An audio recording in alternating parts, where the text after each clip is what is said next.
Au 1er janvier dernier, la revalorisation du salaire minimum s'est limitée au strict minimum légal. Le SMIC continue ainsi de décrocher de la moyenne des salaires, comme c'est le cas depuis l'harmonisation des différents SMIC issus des 35 heures. Freiner la hausse du salaire brut reste en effet la seule solution pour abaisser le coût relatif du salaire minimum, dès lors que les exonérations de cotisations sociales patronales sont maximales au niveau du SMIC. Le groupe d'experts recommande même depuis plusieurs années de désindexer, totalement ou partiellement, le salaire minimum pour accentuer encore davantage la baisse du salaire minimum. L'argument est toujours le même, toute hausse du salaire minimum serait nuisible à l'emploi.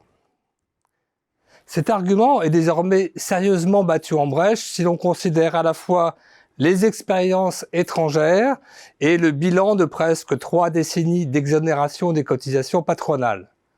C'est ce que montrent les contributions rassemblées dans le numéro spécial de la revue de l'IRES consacré au salaire minimum. Prenons l'exemple du Royaume-Uni. Dans ce pays, le gouvernement a décidé en 2015 d'augmenter le salaire minimum jusqu'à 60% du salaire médian. Et en 2019, ce seuil a été porté aux 2/3 du salaire médian. L'objectif de long terme est de briser le cercle vicieux bas salaire, basse qualification, faible productivité, dans lequel le Royaume-Uni s'est enfermé. Il est bien sûr trop tôt pour mesurer si cet objectif a été atteint, mais un premier résultat consensuel émerge.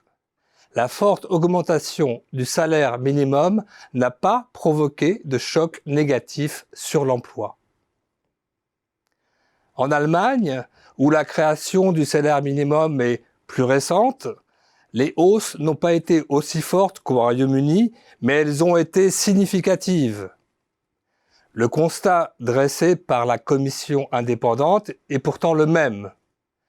La revalorisation du salaire minimum n'a pas eu d'effet significatif négatif sur l'emploi. Dans ces deux grandes économies, la hausse du salaire minimum n'a donc pas eu d'impact préjudiciable sur l'emploi. Mais que peut-on dire alors des effets de la baisse du coût du salaire minimum sur l'emploi en France ? Au niveau macroéconomique, le bilan quantitatif précis reste controversé, comme on le sait.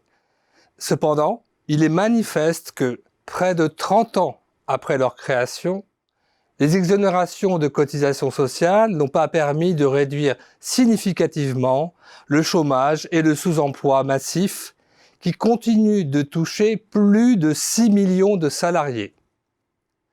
En revanche, ces mesures ont structurellement et négativement affecté le fonctionnement du marché du travail.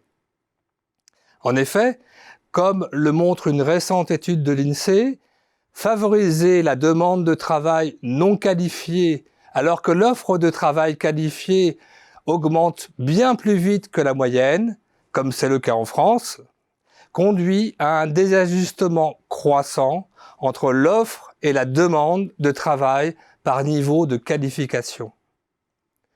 Avec une double conséquence.